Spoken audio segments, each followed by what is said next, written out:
wancii misoomsuudhaaf bakka kana gaafa dhufu daandiin waan hin turreef ibsaa waan hin turreef gadi bu'anii haala jiru ilaaluudhaaf mijataa hin turre.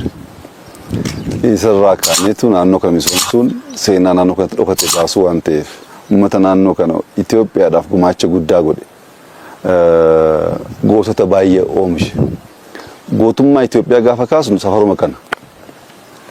Waa'ee gootummaa, waa'ee lolaa, waa'ee biyya tiksuu, waa'ee bilisummaan kaanaan Habtee Abbaa Malaadhaa, Garasuu Dhukiidhaa, Jaagamaa Kelloodhaa, Kabbee Buzinashii, Baalchaa Abbaa Nabsoodhaa, Mulgeetaa Buliidhaa hunduu asii ba'an. Goonni Itoophiyaa uume, Itoophiyaa dhaabe kan uumame asii. Caasaan mootummaa sadarkaa gandaatti akka gadi bu'u, mootummaan gandarratti akka ijaaramu kan itti taasifamu. Ganda 7343 Oromiyaa keessatti mootummaa mataasaa akka qabaatu taasifama. Hooggansi gandaa ergama kana fudhatee gandatti bobba'e. Hojii seena qabeessa kan hojjetan. Mootummaa uummata keenyarraa fagaatee uummata keenya to'achaa ture sana bobaa uummataa keessatti galchinee uummata kan gargaaru, uummata kan dandeessisu akka ta'u taasifama. So humna raawwachiisummaa mootummaa naannoo keenyaa bu'uura irraan jijjiire kun. Uummanni keenya waajjira ijaaree mana ijaaree karaa qabsiisee galche. Kanaan maa inni kallattiin keenya tajaajila tokkoofiyyuu uummanni keenya aanaa fi godina deemuun qabudha. Tajaajilaaf namni naannoo godina aanaa deemuun qabu. Tajaajila tokkoofu tajaajilli hundumtuu gandatti dhufuu qaba. Tajaajilichi aanaa dhugaa dubbachuuf naannoo Wanciif naannoo Dandii miidhaginniif uumamni naannoo kanaaf kenname baay'ee adda. Garuu miidhagina sana arguudhaaf as dhufanii itti gammaduudhaaf daandiin hin jiru ta'e dhuftee bakka boqottu hin jiru ta'e namni dhufuu hin danda'u. Kanaaf kanaan dura dhufnee kan hin beekne. Amma garuu namni alaas namni biyya keessaas woo dhufee waan uumamaan arguun hin gammada. Wanti hojjetame kun bareedaa waan ta'eef guyyaa lama sadii bulee keessa oolee itti gammadee seenaa naannoo kanaa uummata naannoo kanaa bareedeemuudhaaf gumaacha guddaati kan raawwatan. Ganna kana caala bu'aa qabeessa gochuu qabna. Eeyyan kana caala baadiyyaa keessatti iddoo hiyyummaan itti injifatamu caasaan kun akka godhu hoogganamuu qaba sirri. Garuu bu'uurri cimaan kaa'ameera. Keessattuu mootummaan gandaa kun akkaataa madafa qabataa jiruun ariitiidhaan deemee jennaan waa hunda karaatti galchaa deema. Waa hunda. Kanaaf kanaan dura aanaa gaafatamaa ture gandatti kan ijaarre aangoo guutuu faan leecollee barbaachisu faan humna namaa hooggansa goomsa qabu faan. Kanaaf sirna cimsuudhaanidha bakka qabsoo dirree qabsoo saba keenyaan jijjiirra jenne sana qabatamaatti raawwatamaa jira jechuudha. So guddinni guddaa sadarkaa tokkoffaa jiru kan Itoophiyaa ta'uusaa World Bank fi IMF gidduu kana baasanii jiru. Akka Afrikaatti guddina guddaa fidaa kan jiru gama qonnaan, industirii, gama turizimii, gama teeknooloojii, gama maayiningii hojii hojjechaa jiru kanaan. Kana bal'isaa deemudha. Hojii malee biyyi ijaaramu hin jiru. Habtee Abbaa Malaa, Baalchaa Abbaa Nabsoo, Garasuu Dhukii dhiiga isaatiin biyya ijaaree jira. Anaaf isin immoo har'a dafqa keenyaan biyya ijaaruu qabna. Biyyi ijaaramee dinagdee of danda'a ta'e namni tuffatamuu hin danda'u, dhiibamuu hin danda'u. Namni iyyoomee jennaan iyyeessi tuffatamaa jibbamaa dhiibamaadha. Iyyummaa keessa ba'uu dandeenye jennaan namni dhiibuu namni irraa saammachuu hin danda'u.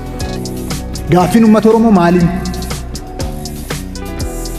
Gaaffiin eenyummaasaa, gaaffiin sabummaasaa, gaaffiin mirga ofiin of bulchuu karaa guutuu ta'een bilisummaa guutuudhaan akka mirkanaa'u. Inni sun immoo amma dakaatti amma uummata bal'aatti akka dhugoomu. Uummanni keenya ijaaramee sirna cimaa akka qabaatu. Ijaarama dhabuunsaa, sirna cimaa dhabuunsaa cunqursaa hedduudhaaf, cunqursaa gama siyaasaatiin jiruuf, cunqursaa gama dinagdeetiin jiruuf, cunqursaa gama eenyummaatiin jiruuf akka isa saaxilee jiru hubatee ijaaramni murteessaa ta'uusaa, sirna cimaa lafa kaa'uun bu'uura waa hundaa ta'uusaa ሁበቴ አችራ ተገቢ ይሆናል።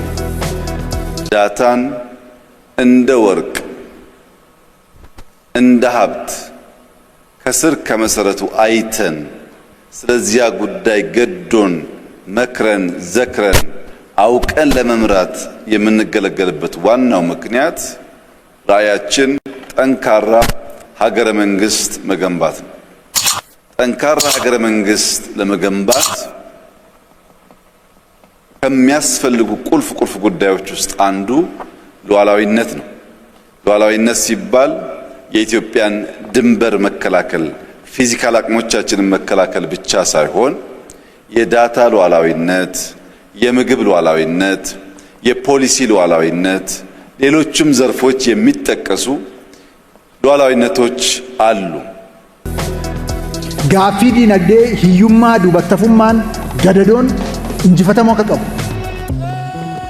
ሳምቺ ቀቤኛ ኡመተ ኬኛ ከዳበቹ ቀቡ ቀቤኛ ሳቲሞ ኡመኒ ኬኛ ገርጋረሜ ወገነሜ አባ ቀቤኛ አባ ሂሬ አባ ብያ አከተው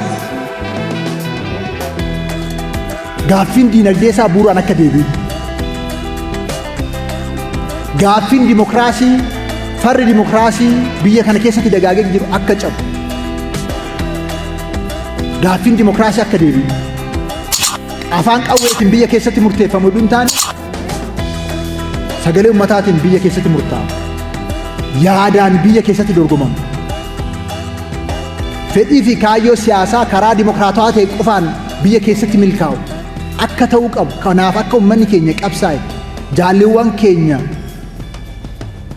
ጃርሚያሌ አዳዳ ጀለት ጃረመኒ ጃረወን ደርበኒፍ ቀብሶ ሃማ ኬሳ ከንደርበሜፍ ከናፍተ ኡሳ ጢንጠሌ ከነራከ ፓርቲን ስለዚህም የራስን ዳታ በተለያየ ዳታ ሶርስ ማሰባሰብ፣ ማከማቸት፣ አናላይዝ ማድረግ መቻል ለፖሊሲ ሉዓላዊነት እንደ ትልቅ ግብዓት ይወሰዳል። በሀገር ደረጃ ደግሞ ስናየው ኢትዮጵያ ያላትን አቅም ያላትን ሪሶርስ ያላትን የማድረግ አቅም በቅጡ ካላወቅን ሌላው ቀርቶ አሁን ዓለም ላይ በተለመደው ሬቲንግ ሌሎች ሰው ሬት የሚያደርጉን በበቂ ለመገበያየት በበቂ የውጭ ኢንቨስትመንት ለመሳብ በበቂ ለመበደር ሁሉ አዳጋች ይሆናል። ስለኛ ልክ ስለኛ ብቃት የሚነግሩን ሁል ጊዜም ሌሎች ከሆኑ እኛ ለዛ ፕሮሰስ የምናዋጣው ምንም መረጃ ከሌለ ትክክለኛ ኢንፎርሜሽን ትክክለኛ ሬቲንግ ላይሆን ይችላል። ቅድም እንደተገለጸው ሉዓላዊነት ስንል ኢንዲፔንደንት እያልን አይደለም። ማንም ሀገር በተሟላ መንገድ ኢንዲፔንደንት መሆን አይችልም፣ ግን ኢንተርዲፔንደንት መሆን ይቻላል። እኛ የምንሰጠውን የምናቅ የምንቀበለውን የምናቅ ስንቀበል ወደን ፈቅደን ለሚያስፈልገን ጉዳይ መሆኑን ለይተን ከሆነ ያኔ የትም ሶርስ መረጃ ብንወስድ ለምን እንደምንጠቀምበት እናውቃለን።